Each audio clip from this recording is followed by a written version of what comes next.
Right. Okay, so just give a quick update on Juwan. He got a scan yesterday. We got the result in last night, and we feel very fortunate about where things are with him. It turned out it's a calf strain, and it's going to be a day-to-day injury. So he feels significantly better today than he did yesterday. It was a very scary situation for Juwan. I think everybody saw it was a non-contact injury, and he felt a pop, and obviously thought the worst. And it was very sore, and he couldn't put much pressure on it at that time. Our trainer, Andrew McCabe, did an initial evaluation on him and really felt like the Achilles was intact, but we wanted to get a scan just to make sure on it. He does have, still has quite a bit of soreness in the calf, so he will not play tomorrow, and we'll just take it day by day. If he continues to show the same progress that he's shown the last 48 hours, then hopefully we'll get him back on the court soon. I'm not going to put a time frame on it, but we'll just call it day to day right now. When you initially saw that and just his reaction after the injury, I'm sure, did you jump to worst case scenario there? I honestly, Robin, I didn't see it. I didn't see it happen, and he was off, and then the reaction when you went back and watched it, obviously he was very scared.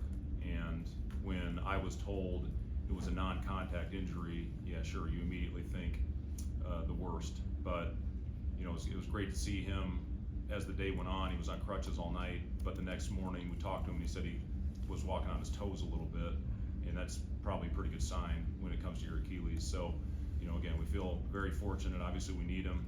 I think it might have been a different outcome had we had Juwan down the stretch the other night. We didn't, so who knows. But Juwan is a very important part of our team, and we hope to get him back on the court soon. For tomorrow and however long that he might be out, seems like probably the most difficult guy to replace was just one player. I guess, how do you go about filling all the voids that he leaves in his absence? Yeah, I mean, it's going to be, you said it best, Robin, it's not going to be one guy. We're going to have to, it's going to be by committee with replacing what Juwan gives us. Obviously, we're going to have lineups out there where we're big. Rink and Joe have played together, especially early in the season when Juwan was out, significant minutes together. Eli's going to have to be ready to give us some minutes, more extended minutes, I should say. CJ is obviously playing very well right now. He played quite a bit of four for us last year, and Matar is going to have to be ready. And I give Matar a lot of credit. He went in there after sitting for 44 minutes when we had foul trouble and guys fouling out, and made a great play to keep us in the game with a composure in the pocket. Made a great kick out to Sam, who knocked down a three. So those guys again have shown some poise out there, and again, it's going to have to be by committee until we get Juwan back on the court. Where have you seen Matar develop from the time he got here until now? I've seen a tremendous growth in Matar, and I give him the credit for coming in and working and getting extra reps and coming in every day. He's been playing a little bit on the scout team and getting a lot of reps and playing the other team's best front court player. So he's getting a lot of touches out there, and that's helped with his development. So just putting the work in, and every freshman goes through these stages, and he's had tremendous growth throughout the process. So proud of our coaches for getting him in here and putting him through work and seeing it pay off. And he's going to be a good one. He's got a chance to be a really good player. Coach, I'm sure the team has grown considerably since that first stretch of the season when there was no Juwan. So just how much can you take from that to apply to whenever he's going to be out? Yeah, I mean, obviously a very different portion of our schedule right now from where things were early.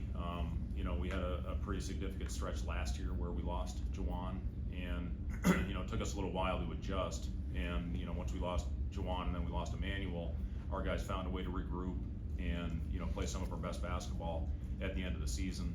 So just a different part of the schedule with where we are right now. We're playing a really, really good team that's playing its best basketball right now in Northwestern on Saturday that obviously we've had our struggles with in the past. So we're just going to have to find a way to regroup and go out there. Who's ever asked to be out there on the floor, play their minutes to the best of their ability.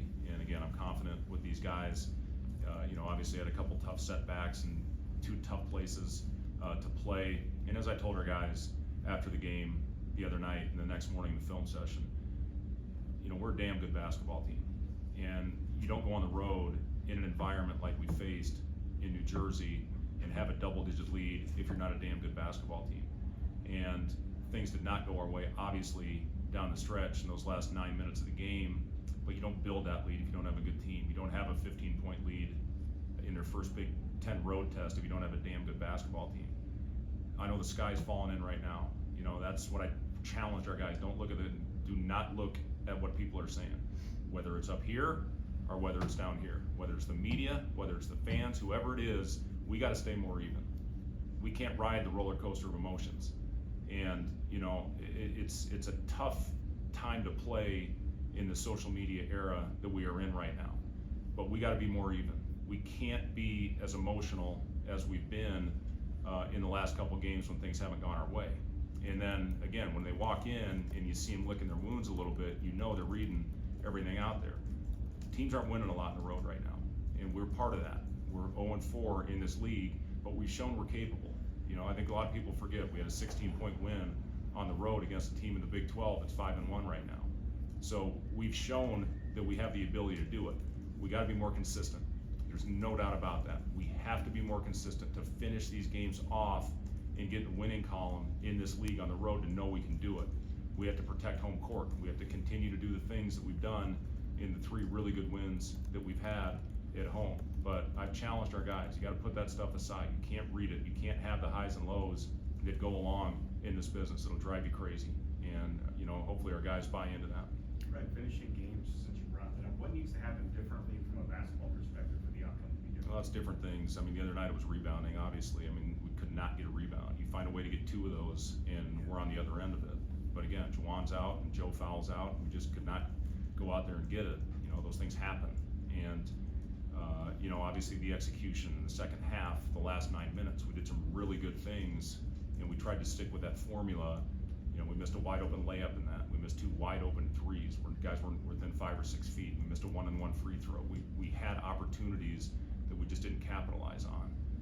Give Rutgers credit. They really ramped up their pressure and made life difficult on us. But, you know, for the most part, when you look over at the course of that game, the first 15 minutes of the first half and, you know, the first 11 minutes of the second half, we did some really good things offensively against one of the best defensive teams in the country. We got to keep doing the things that make us successful. And when you go back and watch that, you know, the turnovers and, you know, the poor possessions that we had, you got to eliminate those if you want to win a game like that on the road. We had a 12-point lead. We just threw the ball right to them. We had the ball to hopefully go up 14 on a 2-on-1 advantage, and we threw the ball right to them. They come down, hit a 3, now it's 9. Now it's manageable, especially in a road game. So just those mistakes that are being made, we got to eliminate, especially the unforced ones, and then you can start winning those games. You know, this is a team that's gotten better as the year's gone on the last couple seasons, and you know, we have to get better overall as a team, and we're going to keep working and keep pushing and keep coaching. You know, people have no idea what goes on behind the scenes to try to get your team right, mentally, physically, to prepare them to go out and play these games to the best of their abilities. And our guys are doing that. They are going out there, they are fighting. Whatever happens on Saturday, we're going to keep swinging, and we're going to keep fighting, and we're not going to quit. I promise you about this team. After the Iowa game, Josiah made a comment about as the game kind of got away late, that guys were almost kind of unapproachable, and they just seemed like the receptiveness to leadership and kind of banding together wasn't where it was earlier in the year. In that game, the Wisconsin game, the last time out at Rutgers, have you noticed anything like that? It was actually, to be honest with you, Robin, it was a lot better at Rutgers. I mean, the guys were talking, they were trying to figure it out in the huddles, and believe me, we talked a lot about that before our film session after the Iowa game. The body language, you know, the guys not communicating with each other in the huddle. You know, I talk about, I know our guys get sick of it probably, but I talk about my playing days, and the best team I ever played on was the team with the Minnesota Timberwolves and went to the Western Conference Finals. That was a Sam Cassell hip away from probably winning an NBA championship. We didn't need to coach. We sat there and figured it out before the coach got in the huddle, and then Flip Saunders told us to play. Our guys have had moments of that. When you look at the Indiana game and Michigan State, even when they were going on their runs, when we were facing adversity, those guys were communicating and talking to each other and being receptive in the huddles anytime there was a timeout. And against Iowa, it was the opposite. So again, all you can do when you look back on a game, everything's a learning opportunity. And when we went back and watched that Iowa game and talked about it as a group, corrected it. And, again, even though things didn't go our way against Rutgers, I really felt like they were making a conscious effort to have constructive conversations and communication. And it has to continue on that way if we're gonna have a chance to have sustained success. But, again, I do believe in our guys because I've seen it the majority of the time. I'd say Iowa really was the outlier in that, in the game this year. So, hopefully we're better on Saturday because we're gonna have to be, because adversity is gonna slap us in the face at some point in this game tomorrow. To your point about having to stay even through times like these, how have you seen the team respond mentally over the past couple days after that?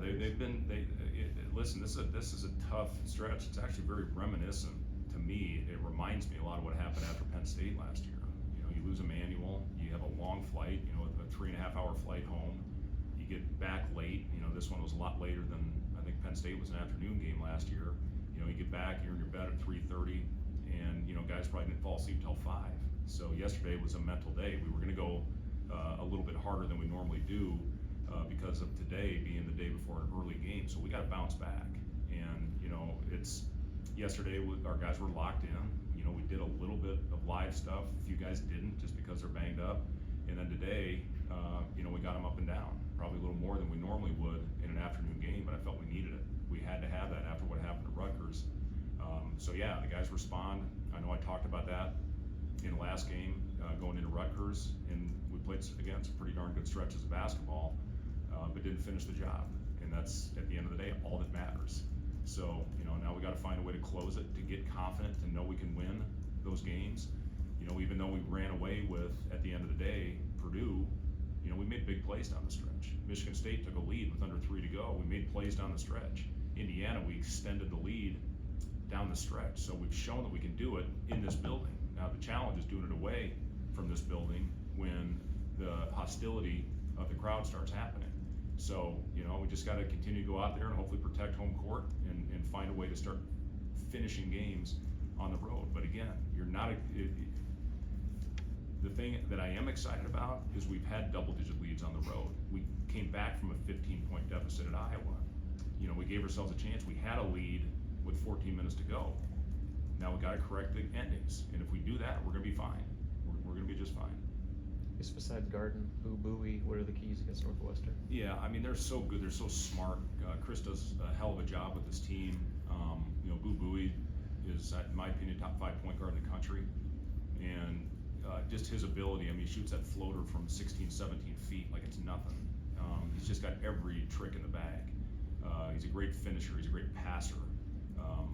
Nicholson's top 50 in the country in offensive efficiency because of Bowie, because Bowie's getting lobs and dunks and dump-offs, and Nicholson's a very good offensive rebounder. But yeah, it all starts with him. But that whole team, they're tough. They're gritty, and they had a chance. They were tied with under a minute to go against Wisconsin in their game a couple weeks ago. So this is a really, really good basketball team, and Bowie just puts you in all kinds of difficult situations because of his very diverse skill set.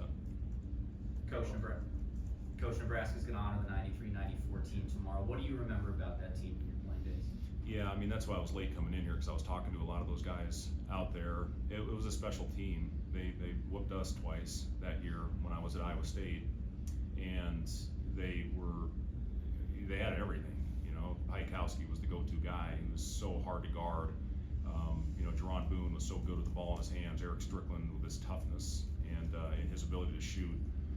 The bigs played their roles, I thought, perfectly, and they had athletes, they had rebounding, and it's going to be, I think, a really fun night. We're going to get together and have dinner tonight, hear from Coach Nee, and get a chance to hear him speak. So we probably won't get out of there until about midnight when you open up the floor for him. But it's great. I was just talking to Gary Bargan out there and several of the players, and it's great to see him back, because those guys, I didn't know them very well, obviously, but the chance to play against that team, that was really a special group.